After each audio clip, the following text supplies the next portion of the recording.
की साबिक वजीर आजम खालिदा जिया के बेटे तारिक रहमान बांग्लादेश नेशनलिस्ट पार्टी की जानिब से वजारत उज़्मा के उम्मीदवार हैं, जबकि जमात इस्लामी की जानिब से शफीकुर रहमान वजारत उज़्मा के मजबूत उम्मीदवार हैं। शेख हसीना वाजिद का गुज़श्ता साल तख्ता उलटने में अहम किरदार अदा करने वाले जेनजी जो थे उन पर मुश्तमिल नेशनल सिटीजन पार्टी जो है वो जमात इस्लामी के इत्तेहाद में शामिल है। तमाम पाबंदी के वजह से अवामी लीग के उम्मीदवार इलेक्शन में हिस्सा नहीं ले रहे। अब इलेक्शन के हवाले से जो अवामी सर्वे किए गए उसमें बीएनपी और बांग्लादेश जमात इस्लामी की क़यादत में जो इत्तेहाद बना है इनके दरमियान सख्त मुकाबले की पेशगोई की गई थी। बांग्लादेश के आम इंतखाबात में नौजवानों का जो किरदार है वो बहुत ज़्यादा अहम है। इस मरतबा 44% वोटर्स जो है वो 18 से 37 साल के दरमियान है। 45,70,000 नौजवान जो है वो पहली बार वो अपना हक रायदही इस्तेमाल कर रहे हैं। हसीना वाजिद का तख्ता उलटने के बाद ये पहले आम इंतखाबात हैं और आपको याद होगा ये जो चेंज थी इसमें नौजवानों ने भी बड़ा अहम किरदार अदा किया था। अब बांग्लादेश में जो आज इलेक्शन का दिन है और अभी जो रिजल्ट्स आना शुरू हुए हैं इस हवाले से सूरत हाल क्या है, माजिद निज़ामी साहब हमारे साथ जो है पाकिस्तानी सहाफ़ी हैं लेकिन इस वक्त ढाका बांग्लादेश में मौजूद हैं, इन इलेक्शंस को कवर कर रहे हैं। माजिद निज़ामी, बहुत शुक्रिया आपके वक्त का। माजिद साहब, ये जो आज पहले तो जो टर्न आउट है मैं उस हवाले से आपसे पूछना चाहता हूँ। इम्पॉर्टेंट है क्योंकि अवामी लीग पाबंदी है उस पर, वो इसमें शरीक नहीं है। टर्न आउट में आपको कोई फर्क नजर आ रहा है बांग्लादेश में इससे पहले जो इंतखाबात हुए हैं और आज जो पोलिंग हुई है? जी बहुत शुक्रिया। ये बिल्कुल इम्पोर्टेंट इसलिए है कि आज इस वक्त जो अनऑफिशियल टर्नआउट सामने आ रहा है वो 60% से ज्यादा है और दिन को जो अदाद-ओ-शुमार इलेक्शन कमीशन की जानिब से जारी हुए थे 2 बजे तक 48 तक टर्नआउट जो है वो पहुंच चुका था। इसका सादा सा मतलब ये है कि सुबह के वक्त में आवाम ने आकर अपनी राय का इजहार किया है और अमूमी तौर पर गुज़िश्ता 3 इलेक्शंस में जो सबसे बड़ी शिकायत होती थी वो ये थी कि वोटिंग प्रोसेस के अंदर लोगों को प्रेशराइज किया जाता था, बदसलूकी की जाती थी और बाकी जो मामलात हैं धांधली के, बैलेट पेपर चोरी के, पोलिंग स्टेशन पर कब्जे के, वो उसके बाद होते थे।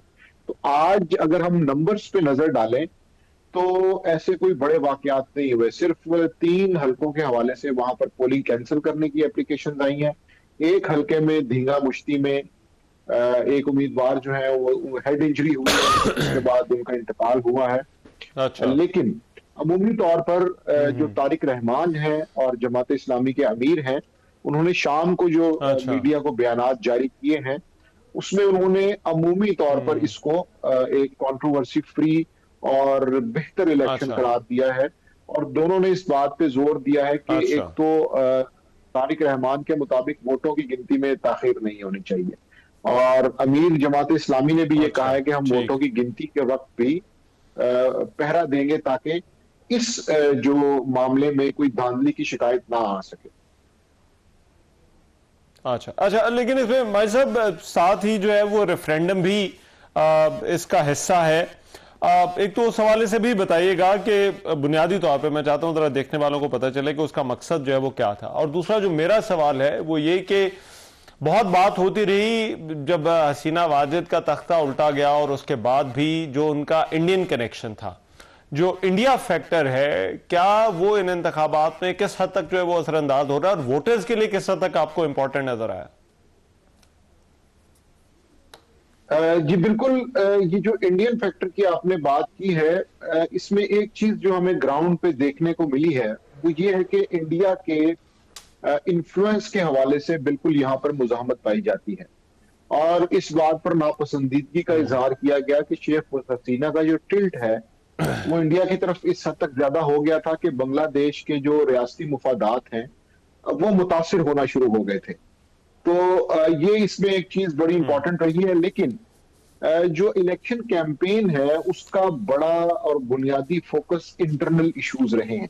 इंडिया बिल्कुल इलेक्शन मुहिम में डिस्कस हुआ है इस हद तक के चूंकि वो अवामी लीग को सपोर्ट करता रहा है, लेकिन जो बुनियादी मामलात हैं जिनको मैं अब आपके सवाल के पहले हिस्से से कनेक्ट करूंगा वो ये थे कि यहाँ पर जो रिफॉर्म्स की बात की गई है और जिस मामले में रेफरेंडम हो रहा है, तो बुनियादी मामला ये था कि जब कोटा सिस्टम के ऊपर प्रोटेस्ट हुए थे तो उसके बाद ये बात यहाँ पे हुई के हाँ, जो मामलात हैं गवर्नेंस के और गवर्नमेंट के अंदर स्ट्रक्चरल चेंजेस की जरूरत है, क्योंकि जो सिस्टम है वो डिलीवर नहीं कर पा रहा।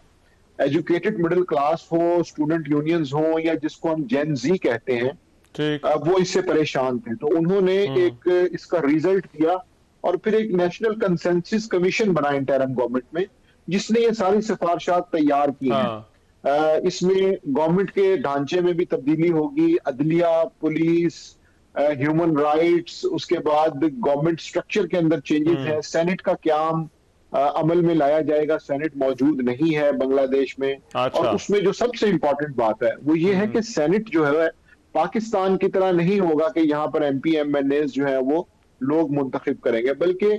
इलेक्शन में मुतनासिब नुमाइंदगी अच्छा। की बुनियाद पर जमातों को सीटें मिलेंगी। यानी कि जिस जमात ने कम भी परफॉर्म किया है वो भी अच्छा। सेनेट में जरूर पहुंचेगी।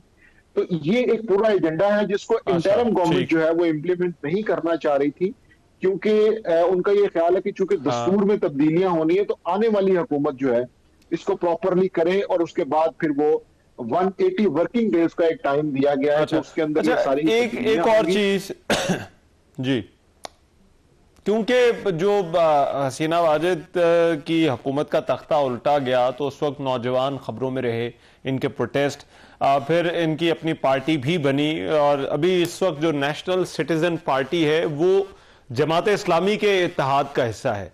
ये पार्टी इस हवाले से जो है वो क्या राय है, और अभी तक जो ज़ाहिरी बात है जो एग्जिट सर्वेज मुझे नहीं मालूम, अब आप बेहतर तौर पर जो है वो उसमें बता सकते हैं, इनकी पोजीशन के हवाले से अभी तक इतलात जो है वो क्या हैं?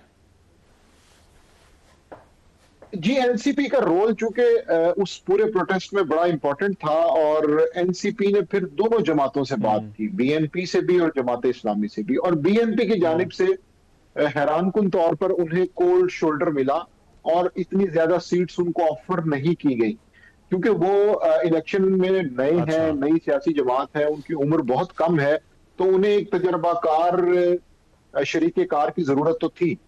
तो जब बीएनपी की जानिब से उन्हें कोई अच्छी डील या ऑफर नहीं दी गई और जमात इस्लामी ने उन्हें बड़े खुले दिल से वेलकम किया, और 30 सीटें जो हैं उन पर उनके कैंडिडेट इस वक्त खड़े हैं जमात इस्लामी के हम्म। अलायंस के साथ, और बाकी सीटों पे वो जमात इस्लामी को और दीगर पार्टीज को सपोर्ट कर रहे हैं। तो वो जो इस्लाहात और रिफॉर्म्स का एजेंडा है वो भी जमात इस्लामी ने ही एनसीपी के साथ मिलकर आगे बढ़ाना है। इसलिए हमें जमात इस्लामी के एजेंडे में अच्छा। रिफॉर्म्स के मुतालिक जो है वो बिल्कुल तवज्जो नजर आती है, लेकिन बीएनपी इस हवाले से बड़ी मोहतात है, बड़े कैलकुलेटेड बयान दे रही है। तो इसलिए एनसीपी से यकीनन हम्म। लोग जीतेंगे। अभी एक खबर ये भी आई है कि खुल्ला में जो उनके कैंडिडेट थे वो हाँ। उन्होंने वहां से विक्ट्री हासिल की है। हाँ। लेकिन मेरा नहीं ख्याल कि 30 के 30 लोग जीत जाएंगे, लेकिन जितने भी लोग होंगे वो असेंबली के अंदर अपना एक बेहतर किरदार अदा करेंगे, क्योंकि रिसेंट पास्ट में उनका बड़ा इंपॉर्टेंट रोल रहा। अच्छा, और लास्टली ये जो पूरा प्रोसेस है आम तौर पर कितने वक्त में जो है वो अंदाजा हो जाता है कि कौन सी जमात जो है वो लीड ले गई है, या इंतखाबी नतायज जो है वो उनकी कुछ शक्ल बनना शुरू हो जाती है? जी बिल्कुल, यहाँ पे पाकिस्तान की तरह तो गिनती शुरू हो जाती है, और बिल्कुल जिस तरह हमारे मुल्क के अंदर हाँ। चहमगोइयां और क्या सराइयां शुरू हो जाती हैं, और फीसद के हिसाब से रिजल्ट हम्म। बताया जाता है कि इतने पोलिंग स्टेशन पे फलां उम्मीदवार है।